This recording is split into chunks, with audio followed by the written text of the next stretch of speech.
What's happening? What's happening? What's happening? Still a nation.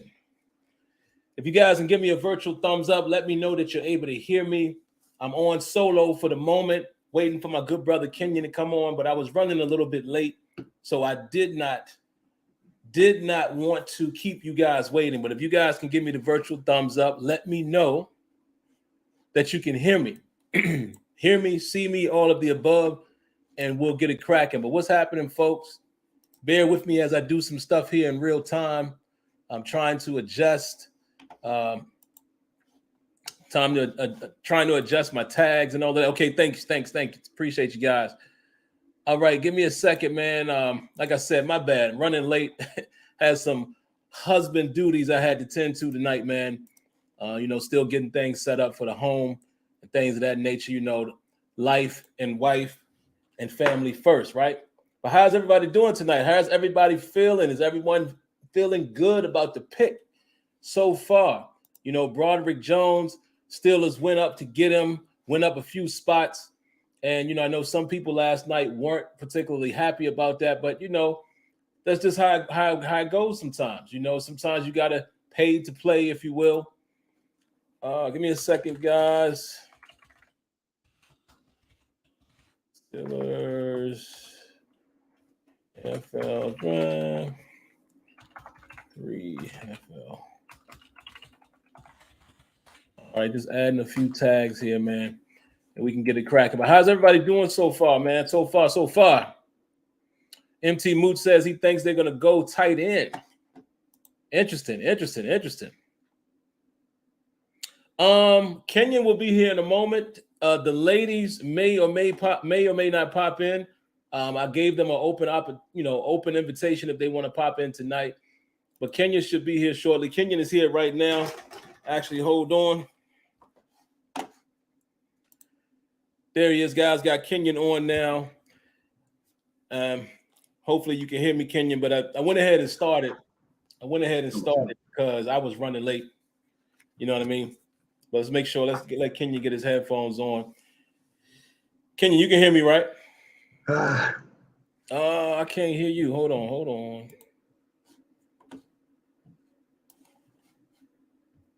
I can't hear you at the moment. All right.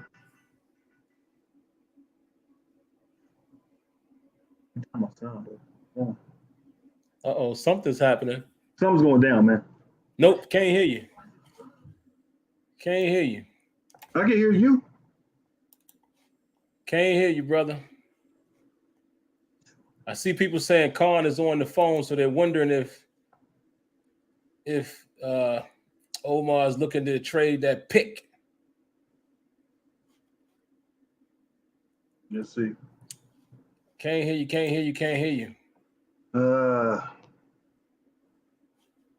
Let me come back in. Let's see. Can't hear you. And hold on, let me make sure it's not on my end. So I'm going to play something in the browser. You can hear that in chat. You guys let me know. Y'all can hear that music? If y'all can hear that, then we know everything is working the way it's supposed to. They say the pick is in. The pick is in.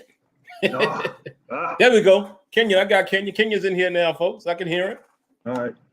But yeah, I told everybody I started early, man, just because it was my bad. I was running late, so I wanted to make sure. I was. So we both too, on the brother. same. We're in the same situation. I walked when you hit me the link. I was like, I gotta run up here and go get back in. Yeah, man. I was upstairs, man, trying to remount a TV. I'll have to explain that to you guys. When I show you guys, kind of, I'm gonna do a light walkthrough of the house at some point, man, and my wife did one of those framing walls, and the TV we had on it, the frame made the TV look smaller. So usually it's us, right? It's her. She was like, I think we need to get a bigger one. I'm like, well, we just got a ginormous TV for down here in the basement. She was like, yeah, but. So that's what I was doing, remounting the TVs. But they say the pick is in, man. Let's see. Who is it? Yeah, I was actually downstairs, so it was. Is it that boy? Let's see. Here we go. Is it that boy? Did the Steelers do the right thing? I mean, is that the right thing? I don't know. Because Branch is sitting right there too. Who is it? Steeler Nation? Oh boy, I think I just made some coffee and didn't put no cream in it. Joy Porter Jr. There you go. There it is. There you go. Steelers got their man. What's up, Ron? What's up, Debbie? Debbie says, I'm very proud with the pick, Sim. Adjectives describing Jones: agile, grinder, violent, quick feet, and one false start last year, and no sacks from his side, already a bonus. Yeah, man, he looked pretty solid. We're going to get into Joy Porter here in a moment. He looked pretty solid, man. I was able to watch a game and a half. I had already watched some Georgia games, and I can't say I really honed in on Jones, but earlier today, I did just look at him. I even sent Tony a mock-up of just offense versus defense. Yeah. He looks solid. You know, he definitely looks like he got that little mean streak in him, like if he has nobody to block and his man's blocking somebody, he'll run over there and get the nasty in. Right. So, but again, I got to really watch him to come back and give my full thoughts, but not mad at that. It looks like most of you guys are okay with Joy Porter. I'm going to throw it to Kenyon, man. I want to get Kenyon's take in this regard. I already know how Kenyon feels about Porter, so maybe he'll say a little bit for y'all to hear. Branch was sitting right there too, and it made me think, man, before they made that pick, I was like, you know what? I keep telling Kenyon and Tony, I think they're gonna go Joy Porter Jr. But what if they threw an audible and they picked Branch? Yeah. So my question to you is, at 32, considering who was there, are you cool with Joy Porter Jr. being the pick, or would you have liked them to pick somebody else by chance? I mean, I had him as his top 4 cornerback. There were cornerbacks that went ahead of him. So, I mean, if you're just looking at it from a value standpoint, for somebody to fall to you at 32, you do that. You take that pick. You make that pick. To draft somebody else, I guess the only person I would have taken before him or debated with you about would be Deonte Banks, but he's gone. So, other than that, that's a great value pick. Look, I like Joey Porter. I just, people ask you to rank your cornerbacks and how you have them ranked. And I just had him like below Christian Gonzalez and Devin Witherspoon. That's it. It wasn't anything personal. And Deonte Banks closed on Porter quick. And, so I like Porter from the beginning. As I told you, Terrell Austin likes long corners. He likes those type of cornerbacks. So we needed a big corner like that. And Joey Porter can get handsy, but you can kind of fix that. I don't think his straight line speed is great, but he's 6'4", 6'2", 6'3". You can make that distance up with your arm length and all that stuff. So, yeah. I think if Porter's gone, then you start thinking about Brents and all that stuff. But since he was there, I mean, I'm with it. So I actually give this pick. Be honest with you guys in the chat, that's like an A+ to me to get him at 32. 32? Yeah, I'll take. Yeah, come on, man. Value pick. That's a value pick. I'll take that. I'll take that. I'll take that. No question. Look, I got people hitting me up. Somebody said they can't hear us. Oh, my brother-in-law. One of my brother-in-laws is in here. Jamal, let me know if you can hear me now. He said he couldn't hear. You can text me if you want. My man who's a Titans fan he said, man, well, that was a perfect pick. Everything lined up just how it was supposed to. Yeah. Yeah, man, at 32, it's just like Kenyon said. You can't – how can you argue that? Yeah. The only beef that we could probably have is, okay, let's go back to last night, right? Some of y'all, including me, even though I'm more understanding of the Jones pick, some of y'all were just going off the rails. Like, I mean, literally jumping off of the building and out the window at the fact that they didn't pick Gonzalez. I get it. But again, it's okay. I'll make this case. Most of y'all will understand this one. Remember the year when we picked Najee? And everybody was saying, man, we should have got Creed Humphrey. Or we should have, if we're going to pick Najee, we should have got Creed Humphrey instead of Freiermuth and yada, yada, yada. It was more important to address the offensive line than the running back. Okay, valid point. But how come that doesn't apply last night? You go get one of the top pegged offensive tackles, and then you come back at 32. Of course, you couldn't predict this, but you come back at 32 and get one of the top corners, because like Kenya said, if you're going to say let's say top 5 in that case. I know everybody talked about Witherspoon, Gonzalez, then Banks crept up in there. Mm-hmm. So let's say you put Porter at top 5. You come back and get one of the top tier corners in the class, and you got the offensive tackle. How can you be mad at that when you look at it like that? Like when you take your feelings out of it, because again, and Kenyon was picking with me last night because I had a love affair for Gonzalez late. But I wasn't mad. Y'all heard me say, nah, I'm cool with it. I understand why they went up and got the tackle. I get it. So why can't some of you guys see it like that from a business standpoint? Where's the value proposition? You're going to get tackle and corner. Two guys that were definitely slated to go in the top, 40? You got both of them. So you cannot be mad at that. And if there were three standout left tackles in this draft, and you got one of them. I mean, I think that's, if me getting on Sim is just me just jabbing at him because it's funny. Mm-hmm. But I know for a fact he doesn't he was more upset last year than he was this year. This wasn't the year he was upset. He was upset last year. This wasn't the year he was upset. Yeah. So the Titans selected Will Levis, so he finally went. Titans? The Titans selected Will Levis just now. Tennessee Titans. The Tennessee Titans just selected Will Levis, yes. Whoa, Malik Willis. Man.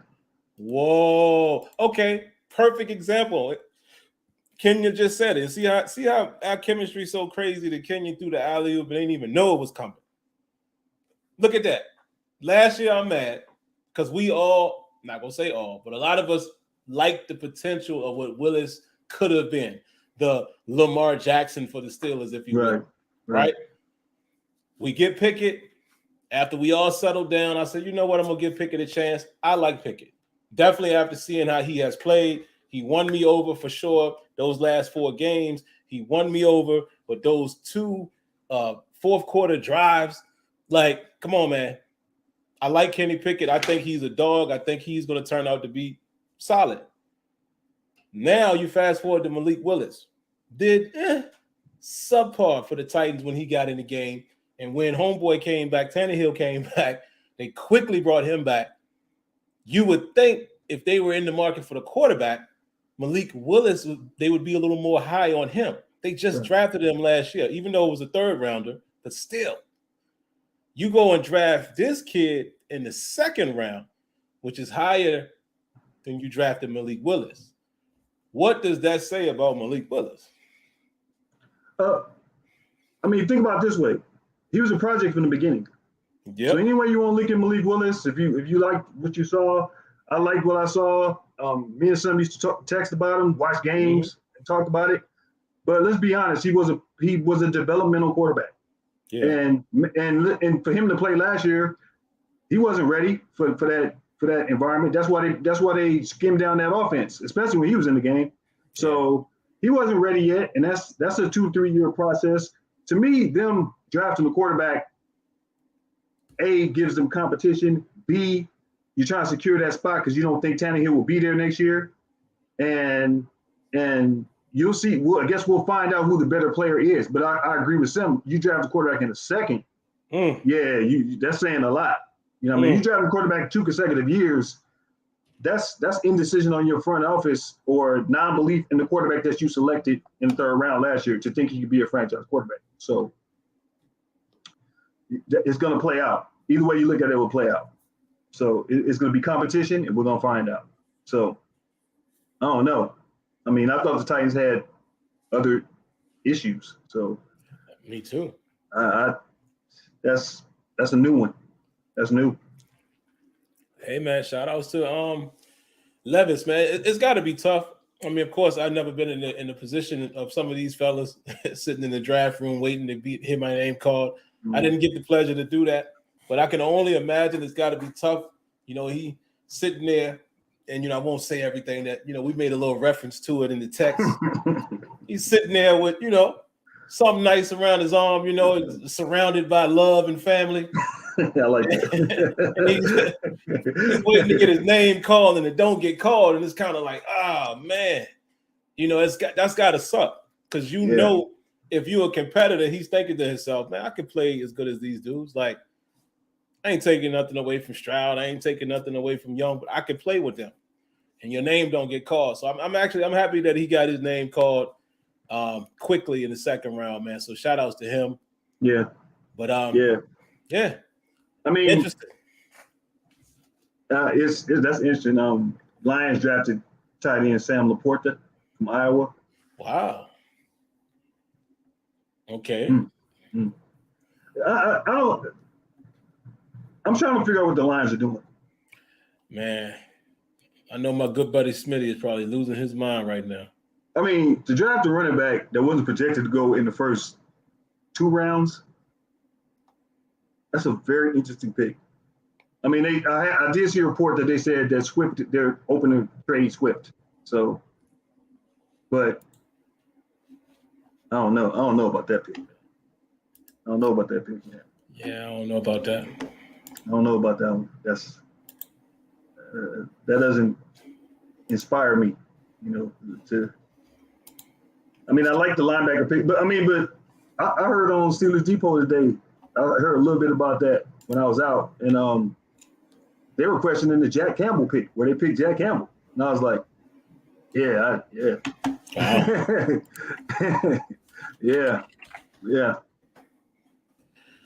Very interesting, man. Very interesting. Again, you never know what's going to happen in this draft, man. The way this draft thing works.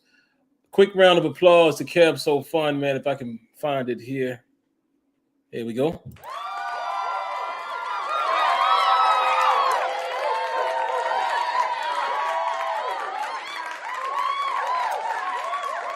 Appreciate the donation there, brother. He says, I'm wondering, do you draft or trade 49 if we keep the second pick? Who we getting? This was probably, well, this might have been after Joy Porter, because you're talking specifically about 49. Mm-hmm.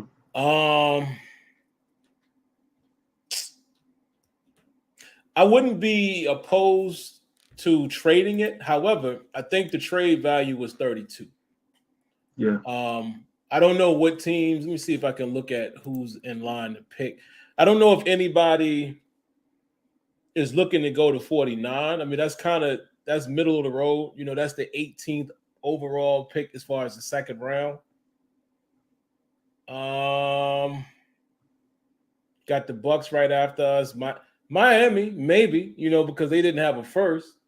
You know, maybe they might want to get another second round pick.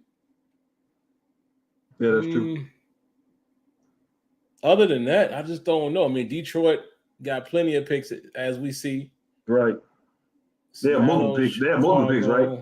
They have multiples, right? Detroit. Yeah, I think so. Yeah, because they just picked just now, and then they got another one coming up. Then they got another one. Right. That's what they got multiples. Yeah. They had 48 and 55. Wow. So they're not going to move. The value was at 32. Value was definitely at 32. And you would have thought, you know, this is the one time I will agree with the media. They were saying, you know, it was buzz saying that, you know, with Levis still being out there, there may have been some buzz around getting the 32nd pick from the Steelers. That probably makes sense, because, I mean, other than that, was there anybody else left that you must come up and get at 32? Probably was. It probably was a few guys out there. You know, tight end. Even I'm thinking the Notre Dame kid might have went before. Right. Yeah, Michael Mayer. Yeah. So, yeah, I don't know, Kev. I think I would probably stay put at 49, being as that we got. Because right now, it's funny, what we were saying weeks ago has come to fruition in a different way. Now 49 is the luxury pick. Yeah, you're right. I was thinking maybe they were going to play and, you know, do something tricky at 17, being as though they had 32. I thought that would be the wild card pick. Like, they could do what they want. They clearly drafted for need, even though they tried to throw the smoke screen at us. They got the best player on the board, I guess, quote fingers, and it was a need.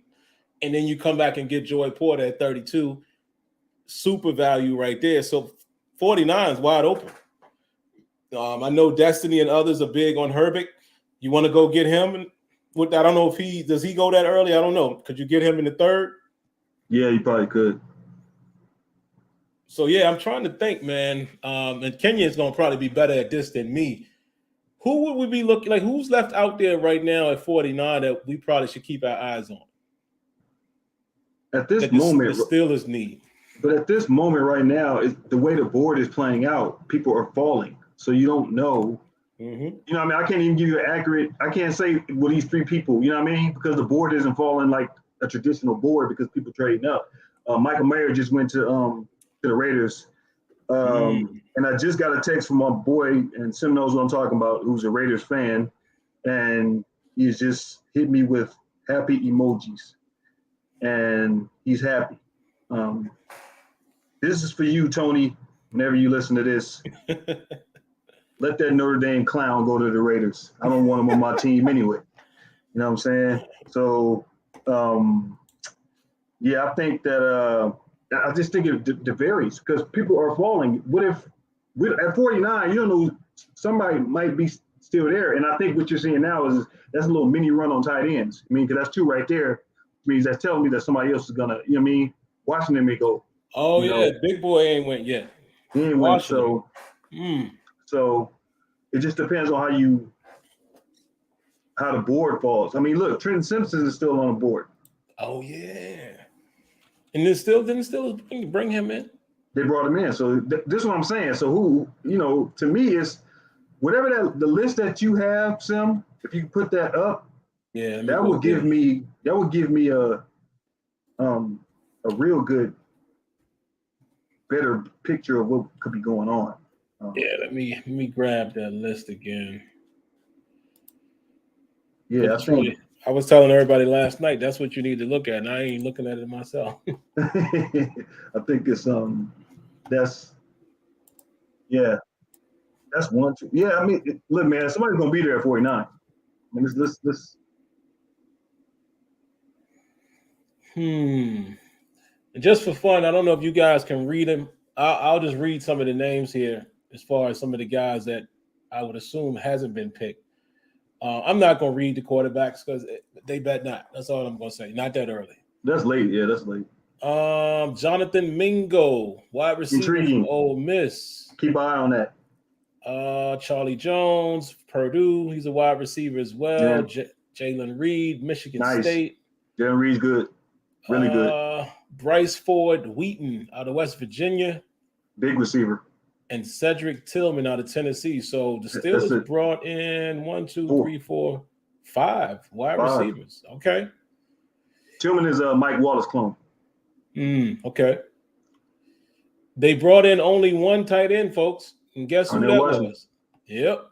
The big boy out of Georgia. Obviously, Darnell Wright is gone. Obviously, Broderick Jones is gone. Harrison is gone. Would they go guard at this point? I probably wouldn't think so. Thanks for putting that list up there. I would go. Now I'm starting to think center. Yeah, I was about to say they might do that. Starting to think center. They might do that. I wouldn't be mad. Starting to think center. If John Michael Schwartz is there, or John Michael Schwartz or Steve Avila from TCU, hey man, Cody Mock is nice too. I watched a lot of North Dakota State. They got some pros over there. Cody Mock's the guy that has the missing teeth, but he's a little monster. Yeah, defensive tackle also. Like to me, those two positions, man.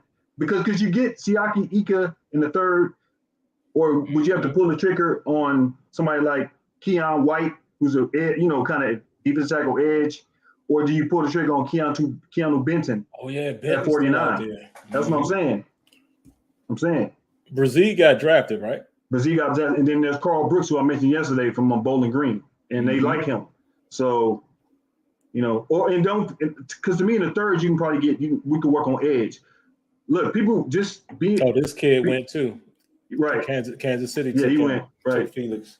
Robert Beal was the other Georgia edge that was kind of productive. They brought in Thule Sim asked me about Thule a couple weeks ago. They like Thule, so you can probably get him in the third or fourth. You know what I mean? Well, the Steve Avila, we crossed out Steve Avila. He gone. The Rams selected him. Okay, all right. Just now, so he's done. So yeah, but also now they don't have to focus on cornerback. So look, I'm thinking D line, man, edge, center. I don't know if they would pull the trigger on receiver that early. You know what I'm saying? I think they would do it later, but not that early.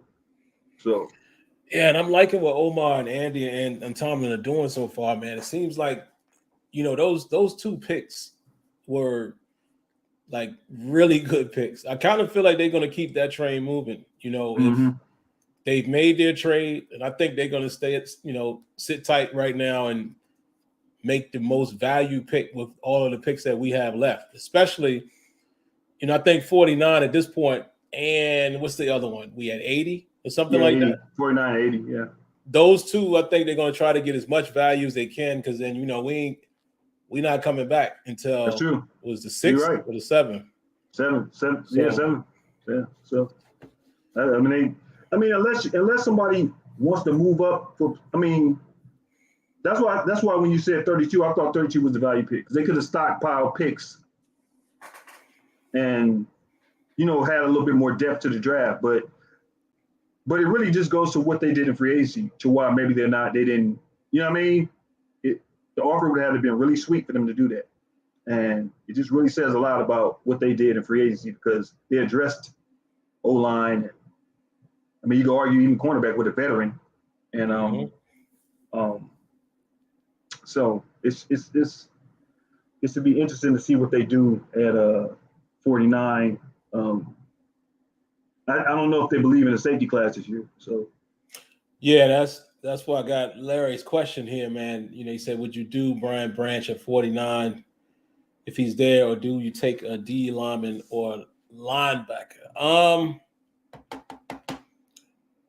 I was going to say maybe before Kenya made that last statement, and that's probably true. I don't think they're that big on the safety position in terms of the class. So if we're thinking value, I think it depends on how the board continues to fall. I think D lineman is in play, man.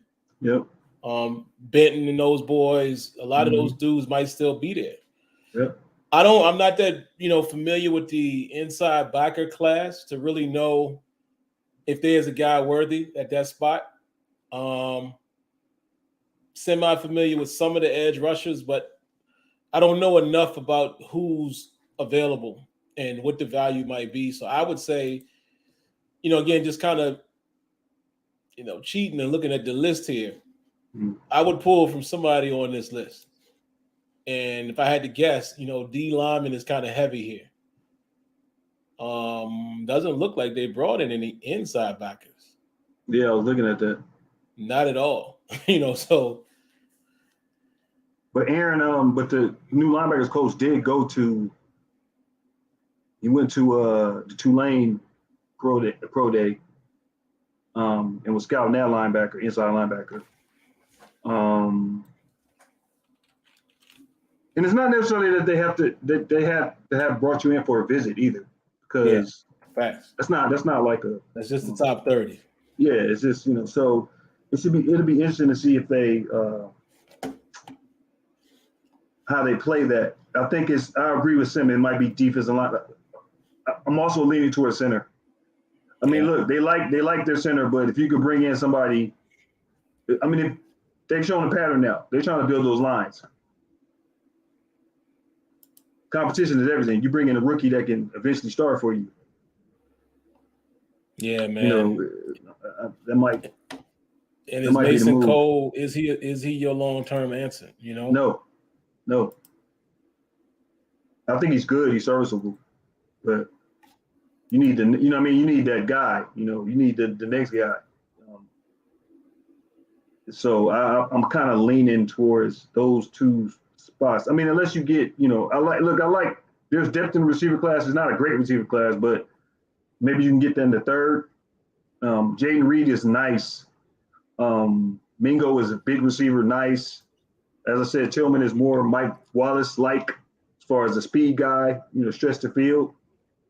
And I guess if you wanted to build a receiving class, you could do that. I think they will draft a tight end. Look, if Darnell Washington there, they're going to have a decision at 49. They have a decision. I mean, they brought him in. That's the only tight end they brought in. I'm looking over this linebacker class, man, because, on NFL.com, they have it listed. And by the way, EA Sports, if you're listening, or even Maximum Football, any of these companies who want to make a game, this is one thing that we've been saying for years. There needs to be an edge position in linebacker. You need replicate it the way the NFL does, because that's how they got it here. They have linebacker and then they have edge. Makes it very easy to distinguish where these guys are going to play. But I'm looking at the LBs, man, and I got a question for Kenyon here in a moment. But after I say this, it's a whole lot of prospects. Only 2 guys have gone so far. Lucas Van Ness and hold on, who's the other guy? Jack Campbell. So a whole lot of people on this list. So it makes me wonder, because we talked about this before. Where does a guy like Noah Sewell go? What round? Is he going to be drafted? Would you take a chance at him if he's there? Like, let's say, is he 4th round talent? 3rd? I don't think, me personally, me and Kenyon have chopped it up about a lot of these things so much. A lot of this conversation is for y'all to hear. I don't think he can move, man. He seems, kind of stuck in the mud at times for the games I've watched. He doesn't seem like he can move in space. Have I watched a lot of his games? No. So, again, everybody's entitled to have. Let me dispel one myth. Nobody's perfect. Players miss tackles, players get burnt, players drop balls. We all have been there. Even right now, I go shoot some basketball with my son. Y'all know my son is starting to play a little ball, and he's impressed sometimes that I can actually shoot. But I don't make him all the time, because what I do with him to get his shooting together is we do around the world a lot. And there's times that I'm going crazy, and he's like, "Dang!" But then when he gets past me, he's like, "Oh, you off today?" Yeah, it happens. None of us are perfect, right? So I don't watch these players and think just because he missed the tackle here, or he was out of position here, it doesn't mean that they're trash. So I can't say that for his entire career. I'm just talking about the few games that I saw. He seems like he's not this is not a direct comparison, but I'm gonna say it to Steeler Nation to where y'all will understand it. You know how we've kind of felt about Spillane and Vince Williams in coverage? That's kind of how I feel about him. Not just saying coverage, just how he moves. He doesn't seem to move well when there's space. Doesn't seem like he's that type of guy. And, maybe he's a good tackler. So I don't really know where his value is at. But I know, again, Kenyon being out on the West Coast, Kenyon being a USC fan, he sees a lot of these West Coast, the Pacific, games. Yep. Where do you think this dude, is he draftable? What round? Would you be opposed to him being a Steeler for the right price? I'll just be honest. Before the season, maybe even last season, I talked about Noah Sewell a lot. Really liked him. Thought he was a traditional 3-4 inside linebacker. And I'll say it this way: in our old system, you guys can follow me when I'm saying. Yeah. Kind of, a Vince Williams type. Will run up and hit you. He's seeking missile.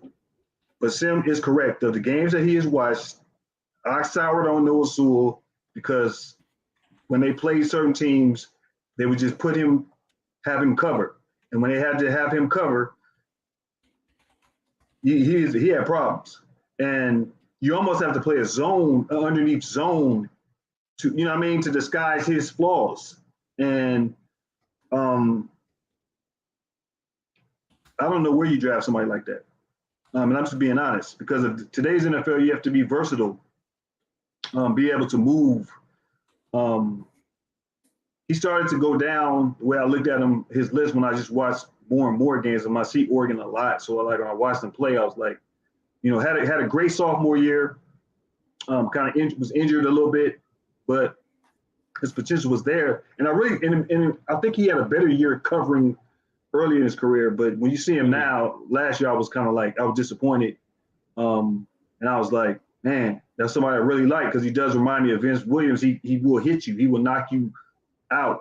Problem is, you get him in space against a running back, tight end. It's in the NFL, they would just exploit that. You know what I mean? They won't even wait. So, I don't know where you put him. I think with the linebackers we have now, I couldn't draft him earlier than fifth round. Mm-hmm. Maybe fourth if you liked him.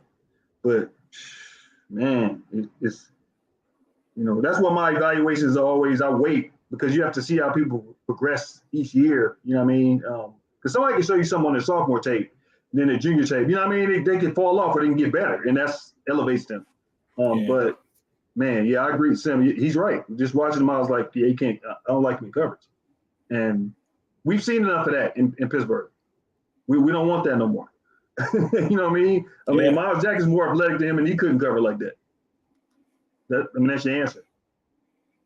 And the thing is, man, again, this is not a fair comparison because he was a freak of nature, but I'm not sure we have the Shazier and Vince Williams pairing. I like Holcomb, I do, but I don't know if he's Shazier like in this regard, where we could give him all of the coverage duties and just let the other backer, just go crazy, just go make the tackle. Yeah, I don't know if he's that great to compensate like that. Shazier was, we literally can line up him and Vince Williams and it worked. Because Shazier made up, covered so much ground. And speaking of inside backer, man, we still thin in that position. Yeah. We are. I mean, I know we got, what's his name, Landon Roberts, but unless I'm missing somebody, it's him, Holcomb, and Mark Robinson. Like, who else is? No, we got Tanner Muse. Oh, that's right, Tanner Muse. So maybe he gets some burn. I mean, preseason we'll get to see him defensively. We haven't I haven't seen that in the NFL. I know he's a special teams guy, but yeah, man. Mingo just went. Okay, Mingo is gone to Carolina. All right, Carolina trying to build something down there. Gotta give Bryce some weapons. Help him out. I like Mingo a lot. I mean, Steelers brought him in. They liked him too. So, kind of in that mode. Seattle took Derek Hall, I see. Yeah. That was somebody people were pegging to Pittsburgh last year. And I was like, I'll see if they bring him in. You know what I mean? I don't know if they like him like that. But, yeah. I agree. I think you have to address it. Maybe, Destiny brought up Henley from Washington State, and I like him too. And I wouldn't mind having him as a coverage linebacker because he can run sideline, he can cover. So if you want to do that, I think they'll draft the linebacker. They'll address it. I think they'll address it. Depending on, I don't know what pick, maybe late 6th, 7th round, or maybe they trade back in. Maybe they try to, acquire some more picks and get back in. But Robert Ellison says he thinks Trent Simpson is close to Shazier. I would say they're not close. I like Trent Simpson, but he's not. He's not. Yeah, Shazier was just different, man. And, he was different. It's funny because it's like he played with us for a decent amount of time, but it was kind of quick. And I think sometimes, even you forget like how good Shazier was when Shazier found his groove. Yep. Struggled a little bit in his rookie year, the normal stuff. He was just shooting the gap. Remember a lot of times he'd shoot the gap, get caught up in the wash. But then about that second, third year, man, it's like he just became, I mean, my Lord, man. You won't run in those screens against us. You won't run in toss sweeps. You won't run in. You couldn't put your tight end out in the flat. I mean, he was on everything, picking it off. And that dude was a problem. It's a shame we didn't get to see a nice 8-10 year career with Shazier, man. He's a what-if player. He's a what-if player, man. I mean, you look at it and you say to yourself, basically what you say to yourself is, the game slowed down for Shazier, like year 3.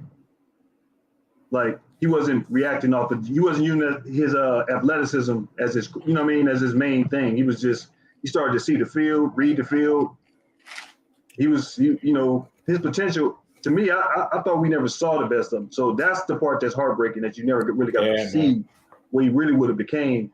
And actually, the comparison I will make to Shazier is the San Francisco linebacker. That's what Shazier would have been if he would have just. Warner nasty, man. Warner is just everywhere.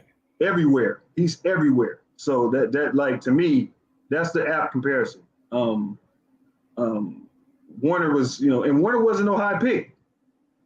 He really was developmental, and he just became, you know, a stud, which is why you can find value somewhere. And if you find somebody that has some of the traits, you can, you know, coach them up. We have a new linebackers coach, and I'm pretty sure he's looking at guys like that. He was in Seattle. They like athletic linebackers. So, you know what I mean? So I'm looking at it like they might find somebody. Because I do agree, I do agree about 2 inside linebackers. They can't cover. I don't want them in coverage like that, especially Atlanta. I don't want to land at no point covering anybody. So we good on that, brother. So we cool on that. So I think you have to address it at some point, but I think Shazier was more closer to Warner.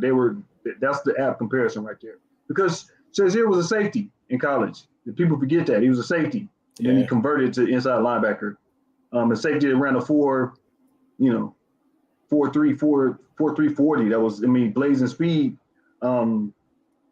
But, you know, as Sim said, if you remember Shazier's first couple of years, he was really erratic. He was really just playing off athleticism. And that third year, I thought he was starting to get the mental part came. The mental part came. Once the mental part came, I mean, you want the game to slow down for you. You know what I mean? And he started to get that. And you just saw the sky was the limit with him. So, yeah. No question, man. Yeah. That's just sad to hear about. I mean, it's one of those cases, man. Sports, those what if guys, you know what I mean? Like that, and you don't want to play what if, but you do it. You know what I mean? Your mind, you're human. You go there. You know what I mean? It's, you know, me and my friends, I discuss it all the time. We used to say that stuff, man. Dang, what if Anthony Hardaway never gave out? And I was like, oh, Bo Hip never would have, man. Come on, that dude was gonna break every record that we know of. Man, you start playing that what if game, man. You go down a nice little rabbit hole. You just start throwing names out there, like, yo, it's like, you know, man, you just, Shazier is one of those, and I guess we had our one because, you know, he would have been, he'd be an inside linebacker right now. He'd be all pro right now, man. You don't know what would be going on with us, man, right now. It's, you know, you can stay on the same team. What if Kendrell Bell? Kendrell Bell, man. Just imagine. I mean, it's hard to imagine this because you don't know how the drafts would have broken, all of that. But could you imagine a prime Shazier? Like right now, he a good 7-8 years in with TJ and Minka. Oh my God, man. We got the front end, like we got stud on each level. And you forgetting Cam. And Cam. Yeah, because he didn't get to play with Cam long. You know what I mean? Like, come on, man. That just to imagine that. Having studs on every level of that defense. Ryan Shazier being able to cover underneath with TJ applying pressure. The quarterback got to get rid of the ball quick. Or like how they like to hit us over the middle. Shazier won't allow that. I don't think people remember that. He could cover that. He could cover that. He could cover you could put him in the slot. I mean, look, I don't even want to start going there, man. It's just it's so frustrating because it's like, man. Wow. That's why I think when I watch San Francisco and I watch Warner, that's my mind just goes there. I'm like, and that's what Shazier would have been doing. Because they put Warner on anybody. Like, they don't even care. Like, you know what I mean? If you see Warner lined up, you be like, yo, he could cover that kid. He can cover that kid. So I think, you know, Trent Simpson is fast, but he flashed at Clemson, but he was inconsistent. And I think that's if you watch games at Clemson, he was inconsistent. You know, people say that about Brian Brzee, but I always tell people Brian Brzee was hurt. He was playing hurt and wasn't saying anything. Plus, he had so much going on in his life that, you know, and people don't want to hear that, but it's like, come on, man, your sister is your sister's. That's a mental. That's that was his love. So that goes down in that situation. You got to deal with that every day and play football on a Power 5 team at the highest level. Yeah, that's tough, man. But I guess Big Arizona's picking now. Let's see who they got. Big brother Floyd in the building. What up, Floyd? I'm gonna read his question here. He says, so now the question goes back to how are we using P2? Or does Levi sit down? It's a great question. Because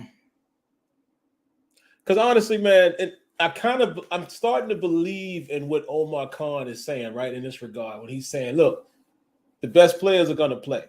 Right. So no longer do I feel like, and I know a lot of it, they reserve that to let Tomlin have the decision. But I think even Tomlin has come around, with, like, for example, just to go off base a little bit with a different position, look at how they handled Pickens versus, remember, like, when we first got Martavis Bryant, if you was like me, I was like, yo, when they going to let this kid play? And I know he wasn't all the way ready, but they let him, way late into the season, then he started getting in.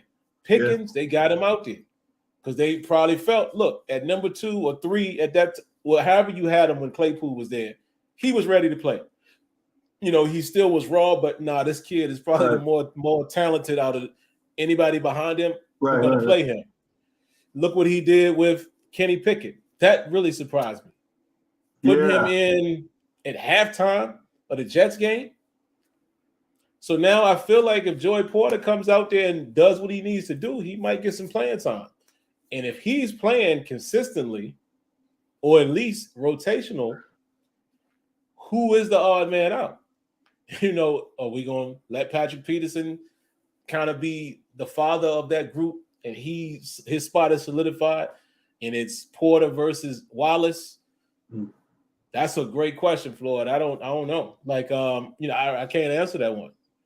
I would love for it to be, we're in a good spot, and it's a good problem to have, is by the time the season starts, we all like, yo, I don't know who's supposed to be who's supposed to be out there. I mean, you just talking about that just now. Floyd, I can answer your question like this.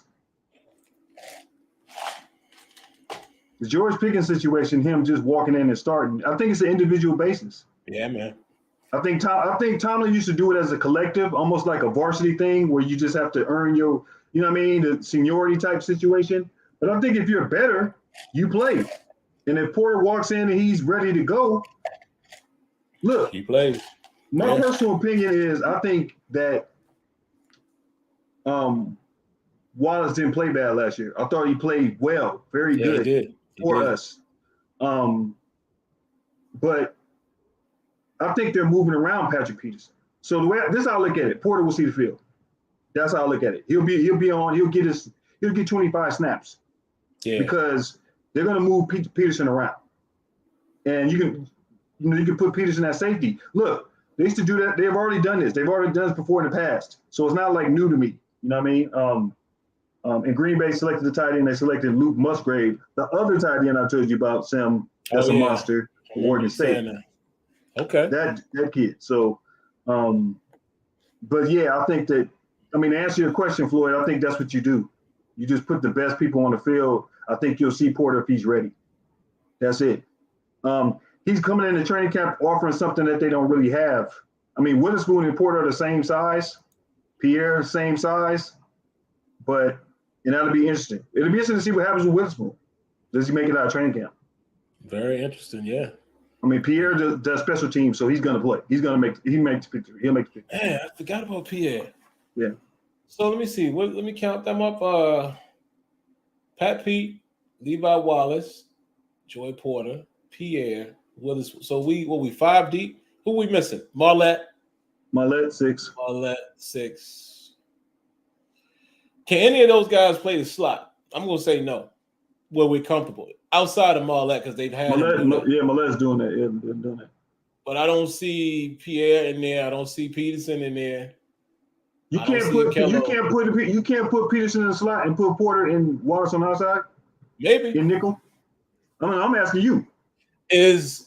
My only question would be and it's funny, man, because as you mature and watch football, like it used to be a time where I thought the outside guy was the biggest dog in the world. Right. You got to be a dog in the inside too, because you got to be shifty. You got to be able to move. Yeah. You know, them quick routes. Them ain't the ones that you can trail, you know what I'm saying? Right. You can't get your hands on them and trail. No. Those them pivot routes and all of that. Right. Can Patrick Peterson do that with the best of them? I don't know. Can he said it himself. He don't move quite like he used to.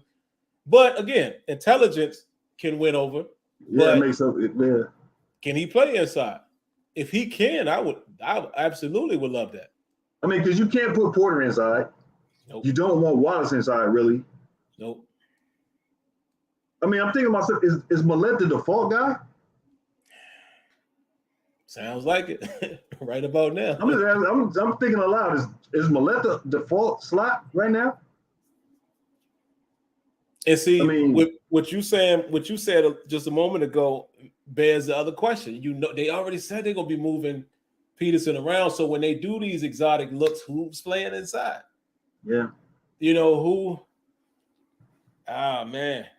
Do you keep Marlette out there in the nickel and bona fide passing down? When you come out and just base nickel, like no, not big nickel or anything like that. When you just come out two corners and a slot, is that Marlette's job every time? Yeah, that's a great question. He had one good game last year. We all remember it where that dude was covering, but we also remember when he was just, he was getting picked on a lot. What makes Millette better than Pat P playing the slot? They're both veteran players. What makes Millette better? Man, I'm just asking a question. I'm asking a question. Because when we break it down like that, if we just talking about performance, with me not even seeing Pat Pete play it, I would say if I'm going to throw Marlette out there, I'd give Pat Pete a try. Especially since if we're going to run zone, we know he can do that. I guess you would still use Marlette, kind of like how they've been doing since, the last year when we had Hilton. And, Hilton got to the point where we preferred Cam inside and we bring Hilton in the blitz and stuff like that. I can see him. And honestly, I think that's what you do with Marlette. Kind of let him have that role where he, he's going to blitz. Or if it's a run game, if you're anticipating run, but we're in sub. But yeah. Or do you do this? I'm just walk with me. Do you let Casey play the slot? Oh, I'm forgetting about Casey. Is Casey a better slot than Millette would be? He's faster. And he'll come up and hit you. Do you let Casey play the slot, or as they did last year, and Minka said this, let Minka play the slot sometimes? Oh man. Because your position versatile. You understand what I'm saying? You can move Casey. You understand what I'm saying? Casey can play free or strong. I'm thinking aloud. We got Neil out there too. Right. Got Neil. He's a legit. Man, so we done messed around and got some pretty decent depth in the secondary on the low. No. I forgot about Casey. Right. That might be the answer. That might be when they anticipating pass, they bring KZ down because they like to run that big nickel anyway. They run that more than 30% of the time. So that's what I'm asking. Yeah. I'm asking, what do you what I mean? It's kind of sneaky depth when you think about it, Sam. It's sneaky because you don't think about it like that. Because Neil is a traditional. He's a traditional strong. So you can, what I mean? And you can put Casey can move around. So is it Casey Millette? Pat P, they say they're moving around. Pat P can play some free in certain sense. Man, I think your question just solved it. With having that type of depth, I think they could very well slide KZ down, man, at times where they need a bona fide slot. Right. And you got Neal, you got Minka. Like you said, they can get some situations where they put Pat Pete at free, bring Minka down. I mean, like in the dime package. Yeah. That might have solved it. And that's the way that you even get Porter on the field. Yeah, I mean, that's what I'm saying, because you can keep Porter and Wallace on the outside. Yep. Look, if they're going to put people in waves and stuff like that, and let's play devil's advocate. What if Akilo makes the team? So now you got long corners, big long corners. And look, you start looking at Omar Khan, those are sneaky moves that they made, man. I know people love Terrell Edmonds, but as I told y'all before, this isn't the great draft for safeties, and you've seen it play out.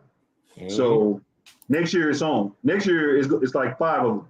So oh man, but we got Joey Porter. Our boy Julius Brent's gone, man. Yeah, Colts. Okay, I see you, Colts. All right. Tippmann went too before Tippmann. The Minnesota guy. Okay. Yeah. 1, 2, 3, 4, 5. We 5 picks, guys. We up. This gonna be, I figured tonight would be relatively short. We'll chop it up a little bit after the pick. Mm-hmm. But yeah, it's too long, guys, for me to sit on here and tell the 3rd round pick. We ain't gonna be able to do that one. But wow, man. So let me see. So none of the DLs, man, they haven't. No D linemen so far in the 2nd round. There's a trade. Uh-oh. Let's see who's trading. It's a trade. Detroit got back. They came back. That's right. They did, right? Traded up, right? They traded up or traded down? I think because they weren't at 14, right? I think they were at 17. Or were they? Let's see. I know they had 2 more picks because I remember I said they had 55. No, they had 48. They traded up from 48. Remember you said 48 because we got 49. They had 48. Correct?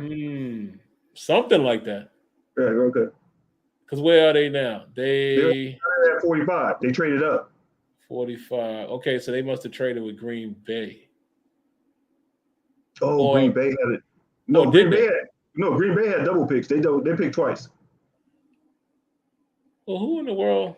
Who did they trade with? Somebody watching the draft, y'all let me know because I'm looking at it online. Somebody said Norwood might be out. No, I think Norwood is cool because again, safety depth still isn't. You still probably gonna run with at least 3. And I'm saying that behind Minka. Like Minka is your free. Yeah, Norwood is behind those guys. Yeah. Norwood is like the 5th safety. He's the 5th safety. Yeah. Packers. Okay, so y'all saying the Packers traded with Detroit? Now I'm curious to see who they felt like they had to go up and get. That's what I'm thinking. Man, the way Detroit trying to establish like a run type team, they might get a defensive tackle. Do they got a center?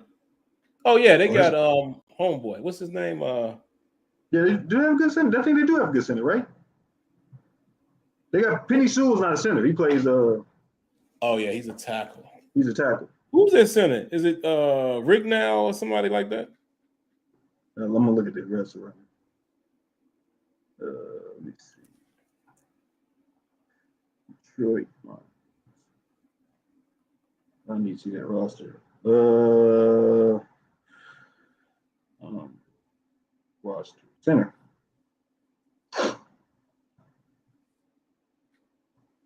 Frank Ragnow. Oh, it is him. Okay. And he's 26 years old. So he's young. So I don't know. You know what I mean? I don't know if he's young. Yeah, I don't know. I wonder who are they looking for? See, Antoine says they tried to play Norwood a little as slot his rookie season. Yeah, they did. And at that point, I don't think they were comfortable with him full time there. So can he play it now? Perhaps. And it's possible. Camp and all that will dictate all of that, but not sure. I don't think Norwood's physical enough to play slot. I was just about to say that, man. And I got to give credit to Marlette. Marlette is a dog. I will give him that. I like his attitude. Yeah. He's feisty.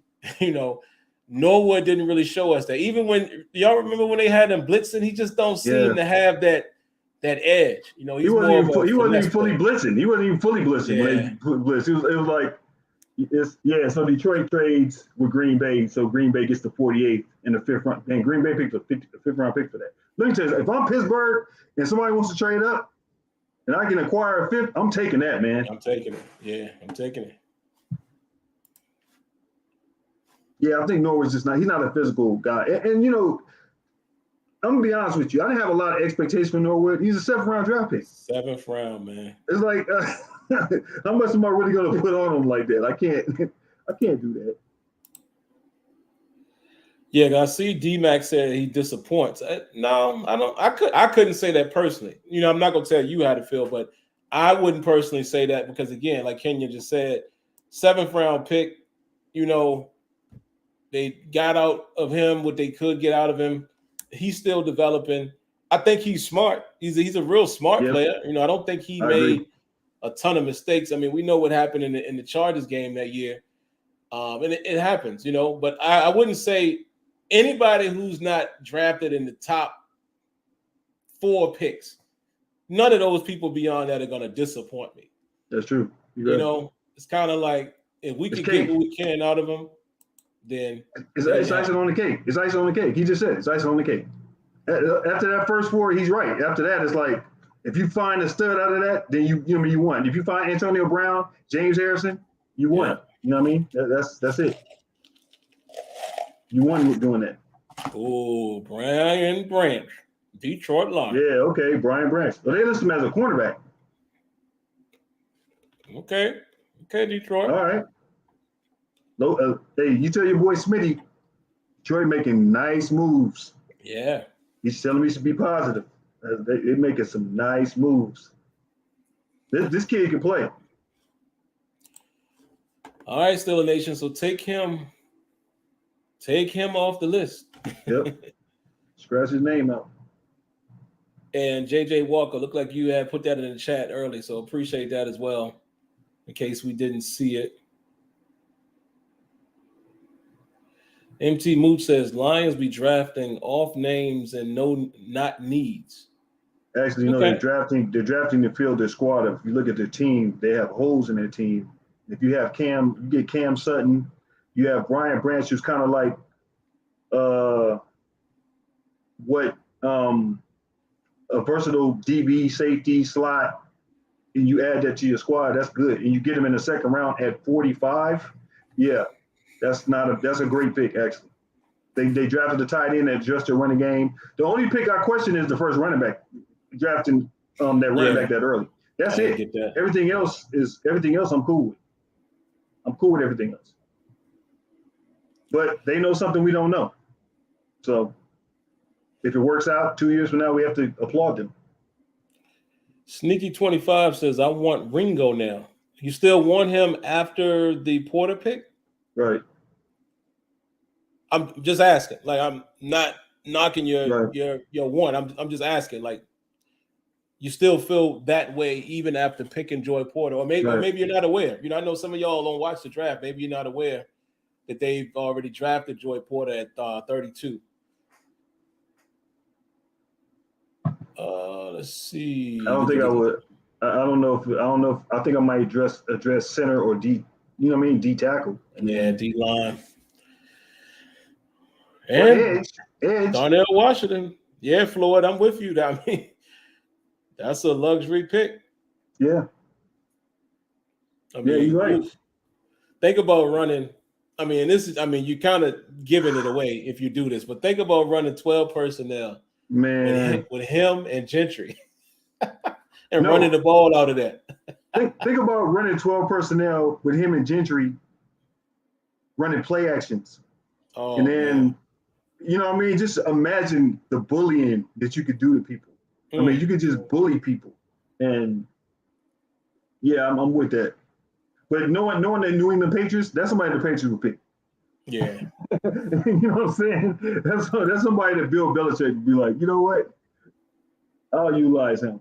And shout out to Brian Branch because he's actually there. He didn't leave. He stayed for the second day. You know what I mean? He stayed. Yeah, you're right. Looking at New England next and Washington. Yeah. I think if he gets past those teams. Then, yes. Wait, was there a trade? Because I swear I just saw Green Bay. No, Green Bay traded with the Lions. The Lions traded up from 48 to 45 and took Green Bay traded back to 48. Yeah, but now I'm showing, let me refresh this. ESPN is showing the Bucks at 48 now. Oh, then the Bucks traded Green Bay. They must have traded with Green Bay. Do they need a tight end? Would they take somebody like that though? Yeah, I wouldn't think so. Okay, yeah. See, Green Bay is now at 50. Okay. Green Bay is acquiring picks. Let me look at this best available list. Let's see here. Who we got? And, this is all the talking head, so it's not to necessarily say, but they got Hooker, number 1, Keanu Benton, number 2, Darnell Washington, 3, Tyreek Stevenson, number 4, Osiris Torrance, number 5, okay. Keon White, number 6, Jaden Reed at 7, John Michael Schmitz at 8, Jalen Hyatt. Oh yeah, I forget about that kid. He's kind of nice. That's Wallace. Yeah. Oh, that's right. You did say that earlier. Yeah, that's Wallace. Yeah. He's at 9, and Keely Ringo, number 10. At 13, they have Trenton Simpson. Let me see who else. As far as positions that we do they still have the linebacker out of Arkansas? Where is he at? Let me see. Patriots picked Keon White. Patriots did, okay. Yeah, they just picked him. DN, okay. Belichick like those guys. Where's that linebacker at? Let me see. Yeah, that's Drew. His name Drew.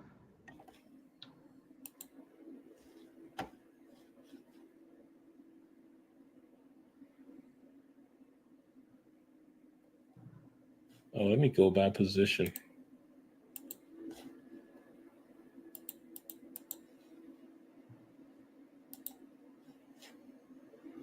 Oh, Drew Sanders? Yeah, Drew Sanders still there, right? Yeah, he's still there.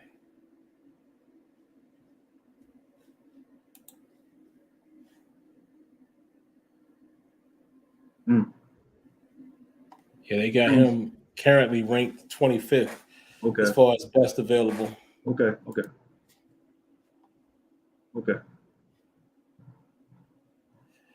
All right, let's see, man. Washington or the Bucks? So for you guys who are interested in Darnell Washington, you might have a chance, man, if the Commanders don't pick him. But again, I'm not going to pretend to say I know what the Steelers are going to do at this point. What would you do? You're the GM. You are now Omar Khan. You are Sim Khan. You tell me who you're picking.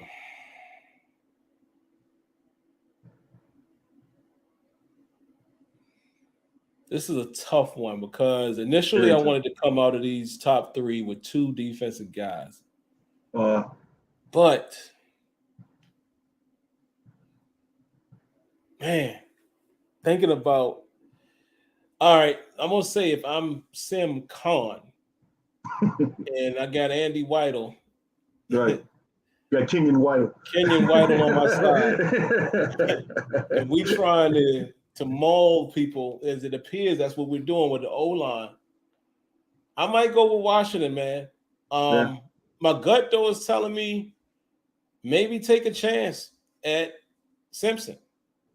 I don't know if this is a bad pick at 49 or Benton. Right. I really like Benton, man, because the D-line, we got some pieces there, but I know everybody's going to say, yo, we re-signed Ogunjobi. Cool. We still got Big Cam, but for how long? Loudermilk. I like Leal, but you know what? Actually, I'll take that back. At 49, I'm going to pick somebody I think that will contribute this year. That probably would be tight end more so than D-line. I'm sure they will rotate in, but you're not taking Ogunjobi off the field much. Yeah. Nor Cam, nor Leal. I think they really like Leal. Loudermilk is the question mark.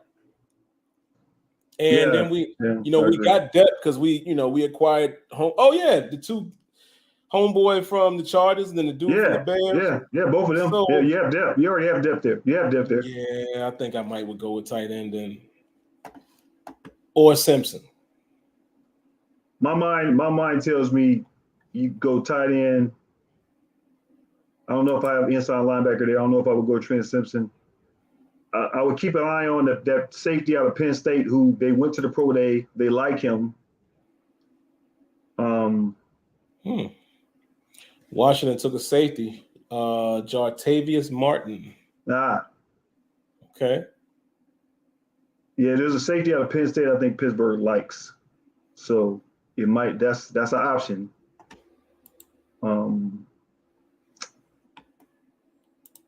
Yeah, I don't know. Man, Trent Simpson, man. I guess you can develop him. Yeah, is that too high for him? Yeah, that's what I'm thinking.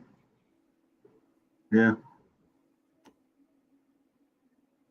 What's safety Penn State? Oh no, that's Jahmyr Brown. I always get his name mixed up. All right, Cody Mott. I told you, Cody Mott, off the tackle. That's who the Buccaneers picked. Okay. All right, Steve. Let's see what our boys going to do here. They can make this to me, it's already been a fairly good night, but let's see how they're going to round out these early picks. And then, of course, I'll be tuning in, in the background to see what they're going to do at 80.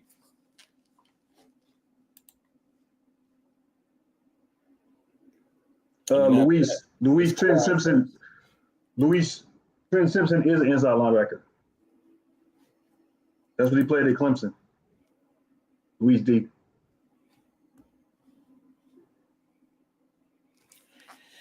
Yeah, Floyd, he's right there. If they take him, it's going to be interesting, man. And if they take home big boy, I'm going to go back to what Kenyon was saying last night. We have not heard a word from Matt Canada. No, at all. No excuses, brother.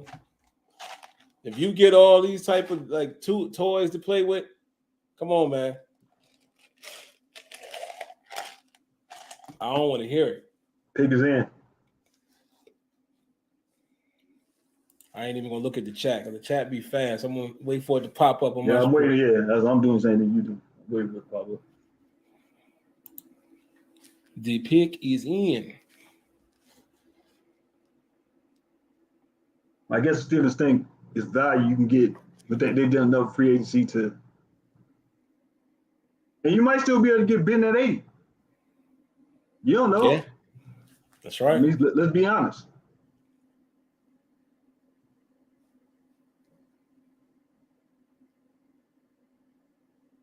Yeah, because they have an idea of how things are playing out. Yeah, Mel's best available: Trent Simpson, Drew Sanders, both inside linebackers. Darnell Washington, tight end. John Michael Schmitz, he's still there, man. Still there. Just saying. Just saying. Yeah. Cam Smith, cornerback. I just don't know if they're going to go. I don't think they're doubling down on cornerback. Yeah, both not Tennessee, that soon. Yeah, both Tennessee wide receivers there. Josh Downs. And you know what, Sim? That's the kid you liked. You like Josh Downs. You used to watch North Carolina. You told me about him. Yeah. You told me about him. You put me on game on him. I wasn't really watching him. Slot receivers. Yeah, see, that's another position that is a little bit of a need too, man, on the low. Mm-hmm.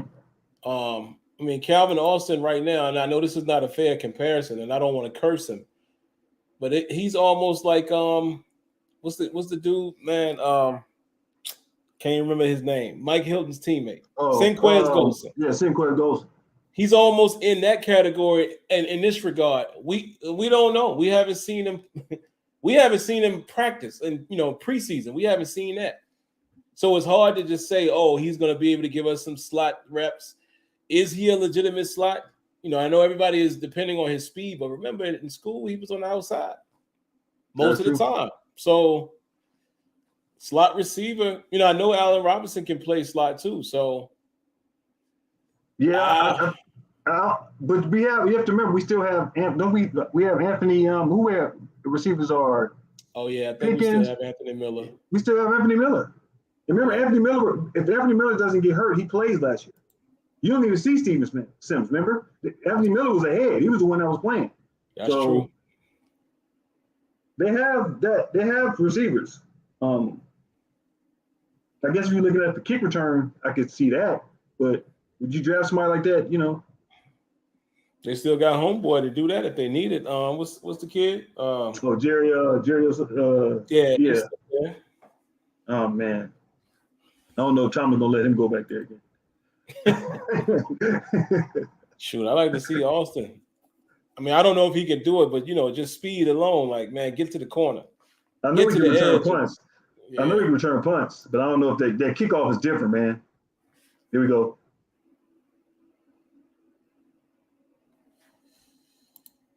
All right, who's it going? There you go. Keanu Benton. Yes, sir. Keanu Benton. Okay. Yes, sir. Okay, Pittsburgh. All right. All right, chat. How y'all feeling about that? Yes, sir.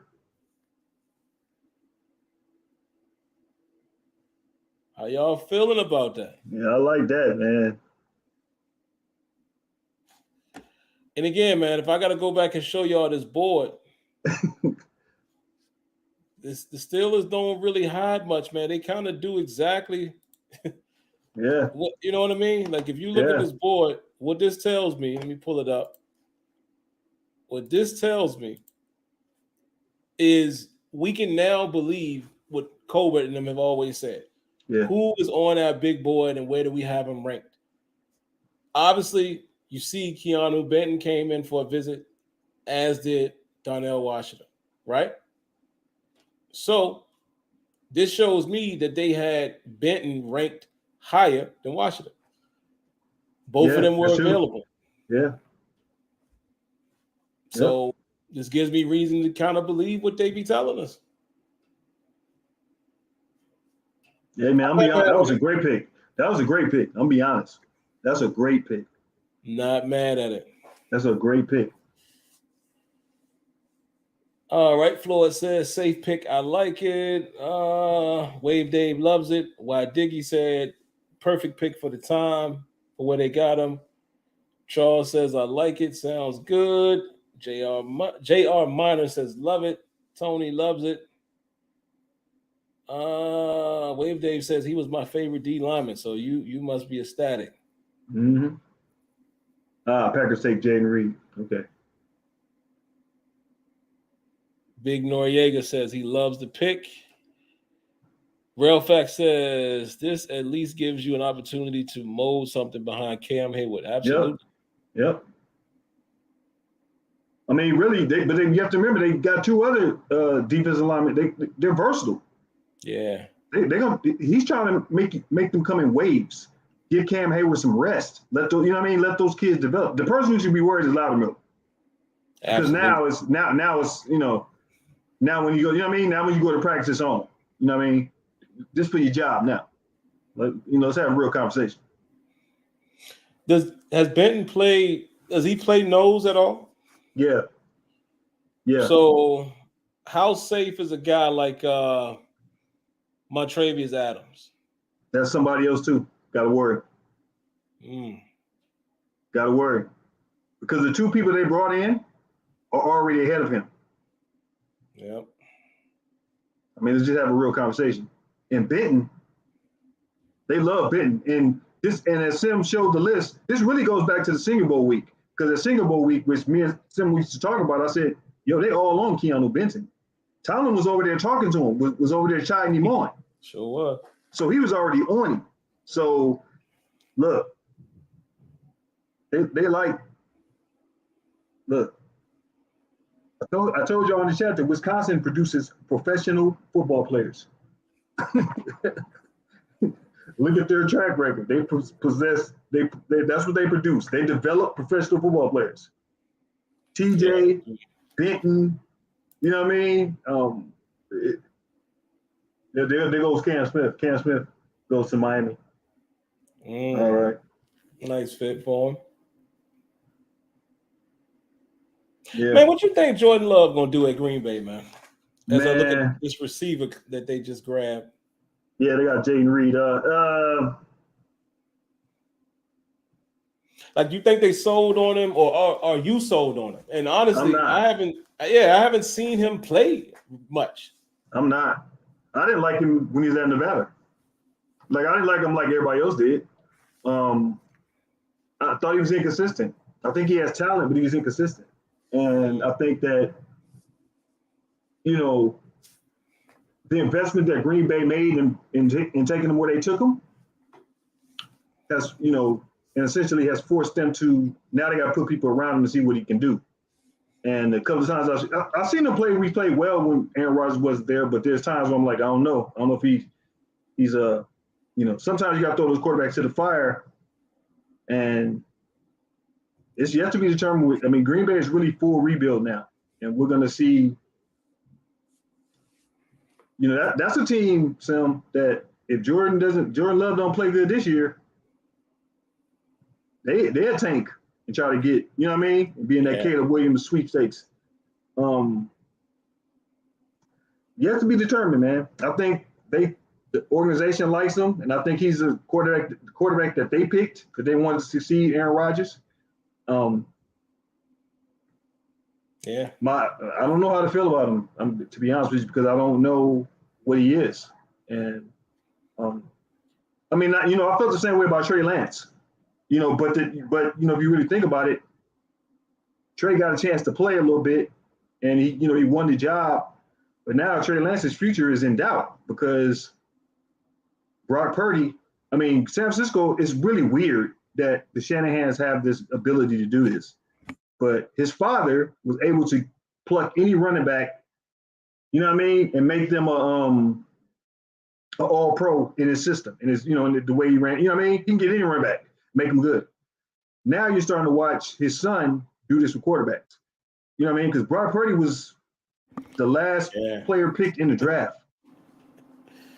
So they called comfortable plays for him too, man. Made him successful. I don't know what did you say? I don't know. It's somebody said does this devalue the quarterback position? I'm like, when Brock Purdy has that type of success, you do, and like they gave him plays that fit his system, but he was effective. And Trey Lance, I know. You're never happy, but he had smiled a little bit but I don't want to say it like that, but he's fortunate that Purdy got hurt. Yeah, I agree. You're right. Going into camp next year? Yeah, oh, my God. Man. Yeah, I'm going to be honest. If Purdy is not hurt, does not get hurt, he walks into camp as the number one quarterback.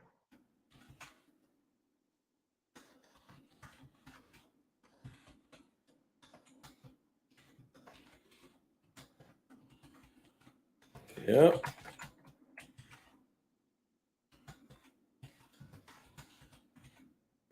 That's crazy. That's crazy. Like what we've done so far, folks. Not gonna keep y'all forever. You know, I got some more work and stuff to do here in the house, man. So I know my wife would be happy that we're not on forever. I told her the night would be quick. I wish the first round would move this fast. Let's see, Luis D. Let's give a round of applause to Luis and others. I know some other people donated, but like I said, man, when I do the collaborative streams, I'm using StreamYard, if you guys are familiar with that, as opposed to OBS. When I'm in OBS, I can get all my alerts, I can hear it and all of that. So I know when you're donating here, I got to literally be looking, to see it. So I apologize if I missed them, but let's just throw a quick round of applause for everybody who's donated.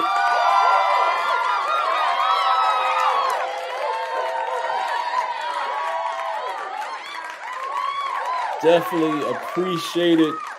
Most definitely. Luis says every pick the Steelers have made so far has been positions of need combined with the free agents they have signed. The Steelers are way better this year.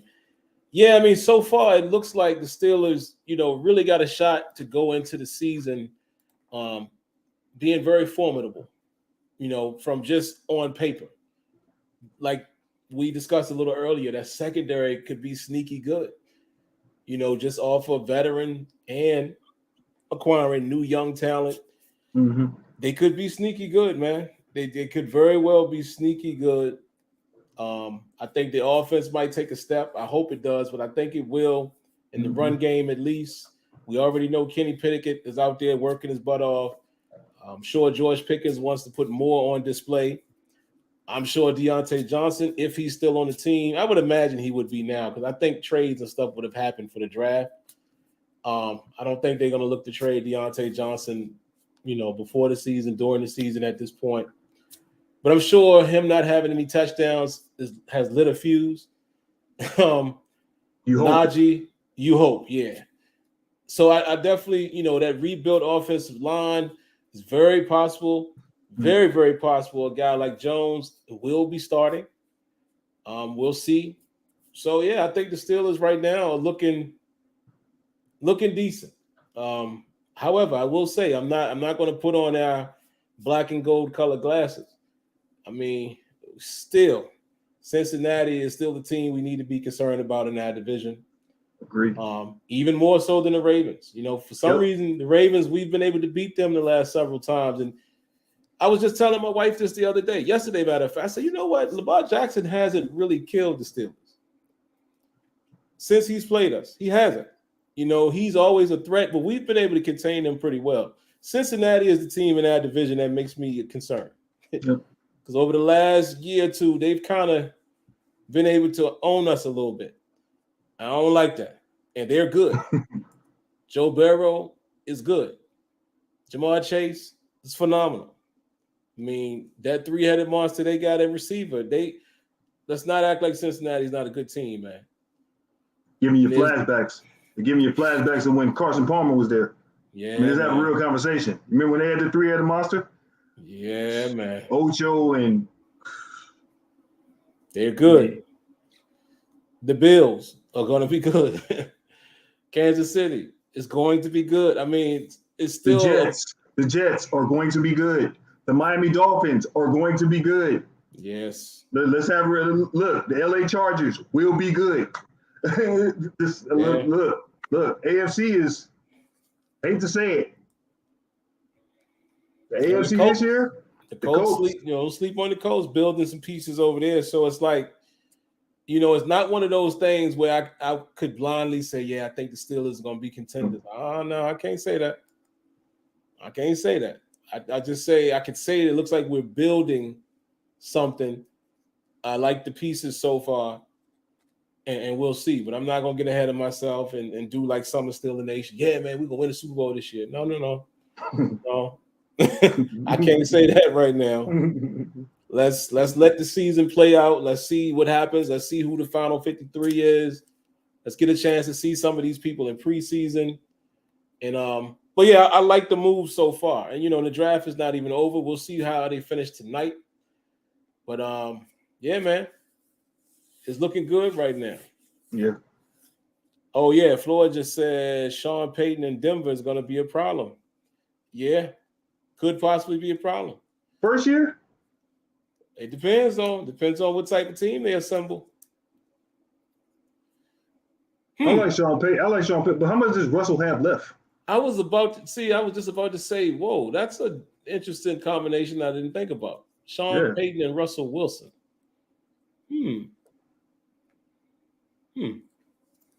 That's going to be interesting to watch. Yeah, I'm just asking the question. I'm like, I wonder what. Yeah. Russell fell off the cliff last year, man. But something about me feels like I feel like he can still ball. So you saying he's bouncing back? He's going to bounce back this year? I think so. I hope so, because I'm a Russell Wilson fan, man. But I just feel like the way he looked last year, there's no way he fell off that bad in the season. I mean, it's possible. Sometimes the cliff comes really quick, but yeah, it's true. He was just uncharacteristically bad. You know what I mean? Like his accuracy. Russell used to be the man with the deep ball. He looked horrible last year. And I know he had was last year that he had the finger injury? It was year before. Year before. Yeah. Yeah, he looked horrible, man. I think he's going to bounce back. Kev, he is. Russell Wilson is from Richmond. So y'all already know I'm always going to root for him for that reason alone. Hometown. So Sim loves him though. He used to always text me. He's like, man, I love Russell Wilson. He used to always hit me with that. Love his deep ball. You see that deep ball? He loved him. So the boy throw a pretty deep ball. Yeah, man. But that fall off, he's right. That cliff was real last year. They didn't look good at all. Thule is gone. Thule gets to stay home. That's cool. All right. Thule got drafted by the Chargers. Oh, that's dope. He gets to stay home. All right. Boy, what a life. Kenyon already know. Man, listen, let me tell y'all something, man. All y'all young brothers, single brothers, hey, single ladies. I encourage you, like, if you don't ever get the opportunity to travel abroad, and if you only can travel within the States, there's certain places that you have to visit. This dude's crazy. Los Angeles is one of them. That's all I'm going to say. I'm going to leave it at that. Y'all can fill in the blanks. Oh, my God. Lord have mercy. So just think about what this kid is going through. He's already at USC, which is prestigious. It's USC. And when I say USC is in the heart of LA, this is what I mean. And when I first went the first time, I said, oh, it's right there. And it was like, yeah. And then, UCLA is down there. Like, so just imagine the allure that he already attracts being a college, I guess I would say standout. If you play for USC, you a standout. Yeah, you're a standout. Yeah. He was All-American. You're All-American at USC, you're a standout. Tony said he's a bum. See, I told you, Tony's hate always has to manifest. He always has to manifest. He just can't stop. And my man is going to stay there. Because you know what they doing, and y'all figure out who they is. They like, oh, he's staying home? Yeah. Bruh, I just can only imagine. That age, being in LA full time, and now I got some money in my pocket. Oh, man. I encourage y'all. Yeah. Go to LA. If you get just LA, Miami, but go to Miami. Don't go during go in the off time. Like go see the real Miami. Don't go to the the Ocean Drive. College, like the college weekend or all. No. Just go when it's a regular. Let me see. Atlanta. Encourage that one. Yeah. You gotta do it to yourself. New York. Yeah, New York. That might be it. Yeah, I'm not. Every place else is Vegas. No, you go to Vegas to get off your bucket list, and you can have fun in Vegas. But you don't want to stay there. You don't want to live there. I have friends that live there, but I don't know if people are migrating to Vegas right now. But it's I can't not. I can't do it. But Sim is right. I'm not gonna talk about LA like that. because it would be R-rated. It'd be an OnlyFans type situation, and I'm not doing that. So my experience in LA is, I was born here. I grew up here. Yeah, that's pretty much like all I can tell you. And listen, Kenya was born there, and he still has stuff to say. So I'm just saying, man, you owe it to yourself. You owe it to yourself as a young, or even if you ain't a single, you owe it to yourself to spend some time in LA, man. See, MT Moose said LA is overrated. See, I'm not even gonna get into this with you. Man, I'm not even gonna get into this with you. You don't live. I was born here, so you can say it's overrated. That's cool. I'm not talking about where you live at. I'm not even dissing it. I don't care. But my point is, I grew up here. I know what LA is. I know the real LA, not the Hollywood sign. I know the real LA. And Sim, I'm not getting into it, and Sim won't tell you because I tell him, just trust me. The circles I moved in. Oh man. Just trust me. LA ain't overrated to me. That's all I'm gonna say. LA is not overrated to me. It's all I know. So boy, had I met Kenyon about 20 years ago. Oh my God. I don't even want to think about it. I don't want to think about it. And that's why I share the game with y'all, man. Because listen, I'm out the game, bro. Yeah. You know, I'm up in the owner suite, happy with the missus, coaching. I'm coaching from up there. I'm like Jerry Jones at this point. I got a couple stories I can say, hey, you might want to do this. Because I've been there, done that. I'm just saying, you owe it to yourself, man. Don't be one of those people that ain't never been nowhere. Like, you only been in your city. Trust me, man. Trust me. Go see the world.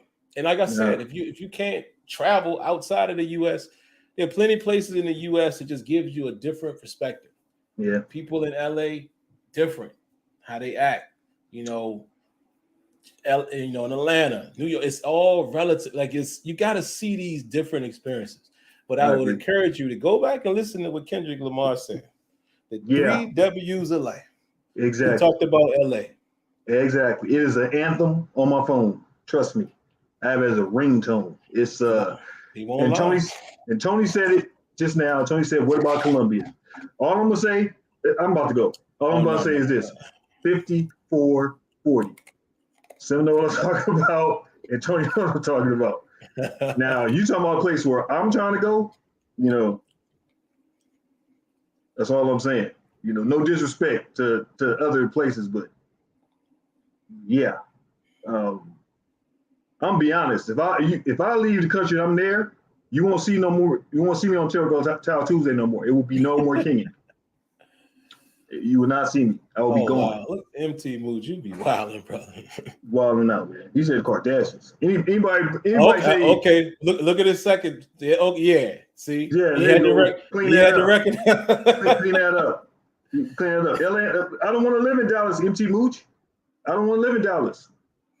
I don't. No disrespect. My boy live in Houston. I do not want to live in Texas. There's nothing about Texas that makes me want to live there. You know what I'm saying? Sorry. I'm not even dissing. I'm not even dissing Dallas. It's not Los Angeles, man. You don't have no beaches. You don't have the prospects that we have. You have prospects, but you don't have the prospects that's trying to make it out here. So no disrespect. It's just different, bro. It's just different. The only comparison is Miami. That's the comparison I would give to Los Angeles. It's Miami. They're kind of similar. So, but other than that, no. Yeah, Miami, one of those places. And it's funny. I thought it was just me, but a lot of people say the same thing. It don't even feel like you in the States when you're there. It feel like you somewhere else. Yeah. But not South Beach though. Like not the traditional whatever what you hear about. No. That ain't like. Trust me, I'm telling you, I've been there. I've been there and done that, so I could give y'all the game. Don't go to these places during the popping time. You know what I mean? Like you need to go when it's just a regular weekend in the summer or whatever. Yeah. Don't go when it's this well-known event. Nah. Because then all you're gonna see is local. It ain't gonna be locals. It's gonna be all these. No, don't do that. Go to the real Miami. Yeah. And as Sim said, 20 years ago, me and Sim would have been I would have took him to some spots. Have mercy. I would have took him to some, yeah, that's some off-camera conversations. I done been to some stuff that, yeah. You know what I mean? Mason here, I can't talk about this. My little nephew's in there. I can't talk about my little East Coast nephew. I can't talk about this stuff. But I done been to some spots. Let me just say that. I done been to some spots that y'all wouldn't even believe I was at. So it's, yeah. So anything you ever saw on TV, I've probably been there. Definitely want to catch a fight in Vegas, man. Why I did get my brother wants to do that as well. It's a small chance we might be out there in June. I know he's talking about it because it's his birthday. So we shall see. I know I'm definitely going later in the year, around September. Yeah. Going to Vegas? You going to Vegas? Yeah, man. We're doing this is funny when I tell people this because of the age disparity.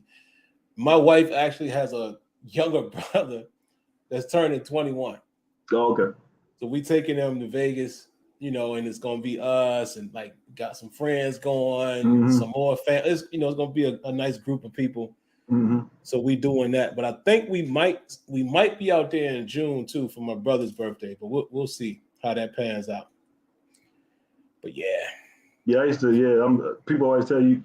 I try not to go to Vegas that much. I was there last year. I got like a couple of, like 4 or 5 boys that moved there from LA. I mean, so I just, but they be like, come out here. I'm like, I don't really gamble.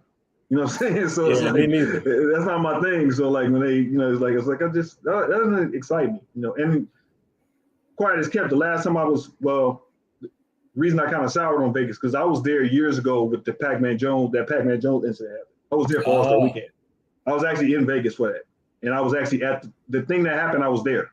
So, yeah, it was bad, man. You know what I mean? It kind of, not that it soured me because I grew up in that environment, but it was like, it did make me look, I was like, I'm an adult. Why am I here? You know what I mean? Why is people acting like this, man? It's like, it's just kind of like, nah. You gotta be able to control yourself, man. I don't understand why adults can't adult. It's weird. It's weird. I don't get it, man. But all right, folks, man. Steelers did good for themselves. Let's see what pick we on. Yeah, we got a long ways to go. Long way to go, fellas. Okay. The Giants grabbed John Michael Smith. Okay. Well, that's the end of that. Chicago took Stevenson. They took Tyreek, yeah. Okay. Pretty good. But all right, man. That kid was dope. Zach. How you pronounce his last name? Charbonnet. Oh, Charbonnet from UCLA. Yeah, Zach Charbonnet. Yeah, he's nice. Yeah, for Seattle. Yep. Real good back. Yeah. Really good back. And he's a big back. He's a big back too. So I like that. Look! The Giants have made some nice picks. No, I don't like the Giants, but look at their picks: Deonte Banks and John Michael Smith. Yeah, nice picks. Can't be mad at that. And they young. Got to the playoffs last year. Dayball seems to be. Come on, man. The boys in the right direction. So look out. Come on, man. I mean, I'm starting to think Dayball is a quarterback guru because if you think about it, look at the 2 quarterbacks he's turned around. Yeah. He made Josh Allen a really, a top 3 quarterback. He made Daniel Jones look good. Yeah. Come on. Yeah, you can't deny that. Not at all. But all right, good people, I'm going to get out of here, man. I might come back maybe tomorrow. Probably not a stream, but I might do like a little quick video to give my thoughts on whoever they pick at 80. Won't be doing any other type of streaming or anything as far as the other picks because, I mean, I probably more than likely as far as live stream, we'll probably come back on Tuesday and kind of recap the draft and things of that nature. But definitely appreciate everybody hanging out with us, man. Of course, Kenyon hanging out and the ladies last night. We appreciate that. Appreciate the viewership. Enjoy the rest of the draft. I hope everybody's happy. We did pretty good in these 3 picks, man. I don't think, looking at the board and all the speculation, I don't think nobody can be mad at the Steelers coming away with Jones, Porter, and Benton in the first 3 picks. And it's funny, again, I'm no rocket scientist. I'm not a genius. But I kept saying, I feel like the Steelers are going to go one offensive player, two defensive players in the first 3 picks. And that's exactly what they did. And I think the Steelers are doing a better job of showing us exactly what they want to do. And it's easy for us to pick up on it. So I'm happy with it. Yep. But outside of that, appreciate everybody tuning in. If you haven't already, make sure you hit that like button if you like the video. And if you didn't like the video, you can do that as well. Subscribe, hit that notification bell, and I shall catch you in the next one. I'll watch some NBA tonight, man. Let's see if the Lake Show, can they get it done? They better. They better. That's all I'm gonna say. They don't get it done tonight, boy, they in trouble. Yeah. They got to win tonight. Yeah, I agree. They got to win tonight. They got to take care of business. If they go back to Memphis, Rap City. Yeah. Don't end up like Giannis. Oh man, that's crazy, man. They gone. Who else? It's another top team. Is it top team in the what? Who else? Clippers was hurt. Clippers were hurt, and they went out to Phoenix. But I mean, Phoenix was favored, and then who else am I thinking about? I know it's another team I thought was high up there that lost. No, it's just Milwaukee. That's it. Just Milwaukee. Yep. Yeah, because Denver's still in it, obviously. Denver's still in it. Lakers. Denver's Lakers. Golden State. Them. That's who it is. Memphis. It's Memphis' team. I'm like, whoa. Memphis is Lakers. Yeah, Memphis is Lakers. Lose. Yeah, that'd be crazy if they get knocked out. Yeah, the Milwaukee one is unforgivable. I mean, that's a fire your coach offense. Like this is just have a that's how coach. That's how you get fired. You can't lose. And don't make any adjustments. And I thought Giannis had a great speech about losing and failure and all that. It was a great speech. But I will say this: it is different than if they asked Kobe that question. That answer would not be the same. Way different, yeah. Because Kobe has said, "If I don't win a championship, it's a failure." He said that. You know what I mean? And Shaq said it too. Shaq was like, "If we don't win, it's a failure." But I understand Giannis's point. He's right, but it goes to, as Sim will say, it goes to mentality, psyche, how you really think. And so, but I love Giannis' answer. It actually made me love him more. I mean, yeah, he's a class act, man. You can't hate on him. But Kenyon is right, and that's one of the reasons. Again, I'm not starting this debate. Y'all know how I feel. Listen, I think LeBron is a great, absolute. Right. This is another reason why I always say, like, that's the main thing that I will always say. Kobe and Mike had that LeBron didn't necessarily have was that killer. That's just in their DNA. That's just them. You know what I'm saying? And it came out on the court. It came out in their answers. And people laughed about it when they watched the Last Dance. But when Mike was like, I took that person. That was him. That's how he was.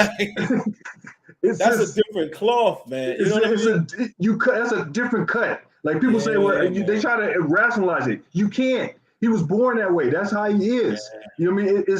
And that's why he did what he did. That's why you do what you do, because they understand that point. And as you say, Last Dance. Like when he said in the Last Dance, he says, "If I had to get people's stuff, whatever it took." People say, "Well, why would you do that?" Because he doesn't care about that. He only cares about the bottom line, the victory. Yeah. The chip. People they can't comprehend that. And I'm like, that's why he's the way he is. And if you think about it, look how it's followed him in life.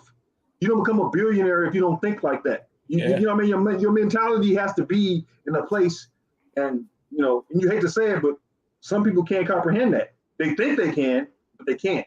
And as Sim say, it's a different cloth, bro. It's different, man. They cut different. Mike and Kobe's cut different, man. They was just cut different, man. Like I said, I'm not taking nothing from LeBron. I got LeBron. I have to put him as a top 5. I mean, all time. He has to be. Whether you hate him or love him, you can't not say. I agree. But come on, man. Mike, it was just different. I'm sorry that he just was different. Not saying LeBron. So you always have to clarify that because people want to argue. I'm always going to take Mike because of this, that mentality. And you can't refute never losing in the fight. You cannot refute that. Never having a game 7. Now, LeBron going in 9, 10 straight finals. That's amazing. That's amazing. So I can't take anything away from him either. But yeah, I'm gonna leave that alone, man. Yeah. We'll leave that alone. But yeah, watch some playoff basketball. That's what I'm gonna do as I'm straightening up some stuff around the crib. But all right, man, we appreciate it. I'm gonna get out of here. Hope you all have a great night, great rest of the weekend. Stay safe. And yeah, we'll catch you on more than likely Tuesday. Yeah. Peace.